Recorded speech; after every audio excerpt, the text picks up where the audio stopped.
Hi అండి, welcome back to our channel. Good morning to all. First time నేను నా morning routine మీతో share చేసుకోవాలనుకుంటున్నాను. 5 AM to 9 PM మన హౌస్ వైఫ్స్కి ప్రతి ఒక్కరికి ఉండే హడావిడే కిడ్స్ లంచ్ బాక్స్ ప్రిపేర్ చేయడంలో, హస్బెండ్ లంచ్ బాక్స్ ప్రిపేర్ చేయడంలో ఉండే పని అంతా ఇంత కాదు.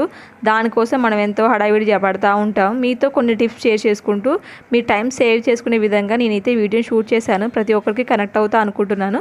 వీడియోలోకి అయితే వెళ్ళిపోదాం. మార్నింగ్ రోజు ఎర్లీగానే లేచాను. 5:45కి కొంచెం ఎడిటింగ్ పని ఉంది, అందుకే లేచాను. మార్నింగ్ అయితే ఫస్ట్ ఆఫ్ ఆల్ బ్రేక్ఫాస్ట్ గురించి ఆలోచించాలి. అందుకే ఫ్రిడ్జ్లో ఉన్న పెసరట్టు పిండి అయితే బయట పెట్టేశాను. కూల్గా ఉంటుంది కదా, నేను ఫ్రెష్ అయ్యే లోపల అది అనుకూల అయిపోతుంది. అలాగే వేస్తే పెసరట్టు గట్టిగా వస్తుంది. ఫ్రెష్ అయ్యి రాగానే చట్నీ గురించి ఆలోచించాలి. ఇంకా చట్నీ అయితే పల్లి చట్నీ చేస్తున్నాను. నేను ఎప్పుడు చట్నీ చేసిన ఇడ్లీకైనా దోశకైనా ఇలాగే చేస్తాను. పల్లీలు కొంచెం రోస్ట్ అయిన తర్వాత పల్లీలని సైడ్ కనుక్కొని కొంచెం ఆయిల్ వేసి పచ్చిమిర్చి కూడా వేయించుకుంటాను. పచ్చిమిర్చి వేయగానే పుట్నాలు వేస్తాను. పుట్నాలు వేస్తే కొంచెం చట్నీ ఇంకా టేస్ట్ ఉంటుంది. అంటే ఎక్కువ కూడా వేయకూడదు, కొద్దిగానే వేయాలి. ఫ్రై అవ్వగానే వాటిని పక్కన పెట్టేసుకొని నేను అన్నం వండడం కోసం అయితే బియ్యం నానబెట్టుకుంటున్నాను. ఈ గ్లాస్తో మాకైతే గ్లాస్ సరిపోతాయి ఆ రైస్ అయితే. గ్లాస్కి 2 గ్లాసుల బియ్యం వాటర్ అయితే యాడ్ చేసుకుంటాను. ఎందుకంటే మాకు ఇంటి దగ్గర బియ్యం కాబట్టి గ్లాస్కి 2 గ్లాసెస్ వాటర్ అయితే ఖచ్చితంగా పడతాయి. ఇవి నానబెట్టుకుంటేనే అన్నం మంచిగా ఉడుకుతుందనమాట. ఇప్పుడైతే చట్నీ కోసం నేను పల్లీలన్నీ కూడా గ్రైండ్ చేసుకోవాలి. వెల్లుల్లి, జీలకర్ర, ఉప్పు, కొంచెం చింతపండు వేసుకుంటే చట్నీ టేస్ట్ ఇంకా బాగుంటుంది. ఈ మధ్య నేను ఒక వీడియోలో చూశాను, అంటే ప్యాకెట్ పాలే మంచివి, అంటే బర్రెపాలు ప్యాస్చరైజ్ మిల్క్ కాదు కదా, అవి పిల్లలకు దాపకూడదు అంటున్నారు. కొంతమంది ఏమో ప్యాకెట్ పాలు మంచివి కాదు అని అంటున్నారు. అసలు ఏది నమ్మాలో నాకైతే అర్థం కావట్లేదు. నేనైతే పిల్లల కోసం డైలీ 1/2 లీటర్ మిల్క్ బర్రెపాలు అయితే వేయించుకుంటున్నాను. మన చిన్నప్పుడు అయితే మనకి ప్యాస్చరైజ్డ్ మిల్క్ ఇవన్నీ తెలియదు కదా, మనం బర్రెపాలే తీసుకుని తాగేవాళ్ళం కదా. సో నేనైతే ఎక్కువగా ఏం పట్టించుకోవట్లేదు. మీకు ఏమైనా తెలిసి కామెంట్ చేయండి.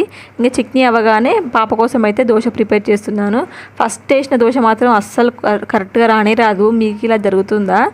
ఎందుకు ఎంత కొత్త ప్యాన్ అయినా సరే ఫస్ట్ దోశ మాత్రం కరెక్ట్గా అస్సలే రాదు. తనకు బ్రేక్ఫాస్ట్ ప్రిపేర్ చేసి పక్కన పెట్టేసుకున్నాక ఇంకా తనకి స్నాక్స్ బాక్స్ ఇప్పుడు 12:30 వరకే స్కూల్ కాబట్టి స్నాక్స్ బాక్సే పెడుతున్నాను. స్నాక్స్గా అయితే నేను డ్రై ఫ్రూట్స్ కేక్ చేశాను ఇంట్లో. అది మళ్ళీ దానికి మినప లడ్డు కూడా చేశాను. అవి మంచిగా తింటుందని 2 కలిపి పెట్టాను. ఇలాంటివి మాత్రం అస్సలు వదలదు. ఏమన్నా తినని పెడితే మాత్రం మళ్ళీ వాళ్ళ మేడం కంప్లైంట్ చేస్తూ ఉంటారు, కొంచెం తినేవి పెట్టండి అని. ఇంకా 7:30 అయిపోయింది. ఇప్పుడు ఈ లోపల నేను కూరగాయలు కట్ చేసుకొని వంట కూడా ప్రిపేర్ చేస్తున్నాను. ఇలా మార్నింగే వంట చేసుకొని డ్యూటీలకు వెళ్ళిపోయే వాళ్ళకైతే ఒక చిన్న టిప్ చెప్తాను. వెజిటేబుల్ సెలెక్షన్ మాత్రం కొంచెం త్వరగా ఉడికిపోయి మాత్రమే తీసుకోవాలి. వంకాయ, బీరకాయ, సోరకాయ, పొటాటో లాంటివి, ఇంకా దొండకాయ, బెండకాయ, ఇంకా చిక్కుడుకాయ లాంటివి కొంచెం టైం తీసుకుంటాయి అవి. కాబట్టి తొందరగా అయిపోయేవి చేసుకోవాలి. మిగిలిన రోజులైతే ఎప్పుడూ తినొచ్చు, కానీ ఇంకా ఇలా తొందరగా వంట కంప్లీట్ చేసుకోవాలనుకుంటే మాత్రం తొందరగా ఉడికిపోయి చేసుకోవాలి. ఆకుకూరలు అయితే ఒకవేళ ముందు రోజే నైట్ కట్ చేసుకొని పెట్టుకున్నామంటే మార్నింగ్ లేవగానే వండేసుకోవచ్చు. నేనైతే ఎక్కువగా ఆకుకూరలు తొందరగా అయిపోయి ఇలా వంకాయ, బీరకాయ, సొరకాయ లాంటివి ప్రిపేర్ చేస్తూ ఉంటాను. ఈరోజు అయితే వంకాయ టమాటో కర్రీ చేస్తున్నాను. ఎక్కువగా కొద్దిగా ఆయిల్ వేసుకొని ఎక్కువగా వాటర్ ఏమి యాడ్ చేయకుండా దగ్గరికి వండుతాను. చాలా బాగుంటుంది, అందరు ఇష్టంగా తింటారు. ఇలా కూర పొయ్యి మీద వేసుకొని ఇక బాసనలు అన్నిటి కూడా కడిగేసుకుంటాను. టీ తాగినవి ఇట్లా వంట చేస్తున్నప్పుడు పడ్డ గిన్నెలన్నీ తోముకుంటాను. బ్రేక్ఫాస్ట్ చేస్తే కొంచెం గిన్నెలు ఎక్కువ పడతాయి, చికాకు అవుతుంది కదా. సో ఇలా వంట చేస్తున్నప్పుడే కడిగేసుకున్నామంటే ఫ్రీగా ఉంటుంది. ఇంకా మళ్ళీ సపరేట్గా దానికోసం టైం కేటాయించాలి. మార్నింగ్ అయితే 8గా వస్తుంది. లిగిత్ అయితే నాతో పాటు లేచి కూర్చుంటాడు, వాళ్ళ డాడీతో ఆడుకుంటాడు. తనవి లేవదు, ఇప్పుడు లేపాలి. అదేంటో కానీ స్కూల్ ఉన్న రోజు మాత్రం అస్సలు లేవదు, గాఢ నిద్రలో ఉంటుంది. నార్మల్ డేస్లో మాత్రం మళ్ళీ లేచి కూర్చుంటుంది. ఇంకా ఇద్దరిని లేపి బ్రష్ చేపించి ఒక టిఫిన్ పెడుతున్నాను.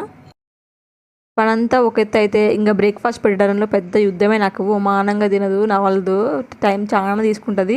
అలా తమ్ముడు మాత్రం స్పీడ్గా తినేస్తాడు.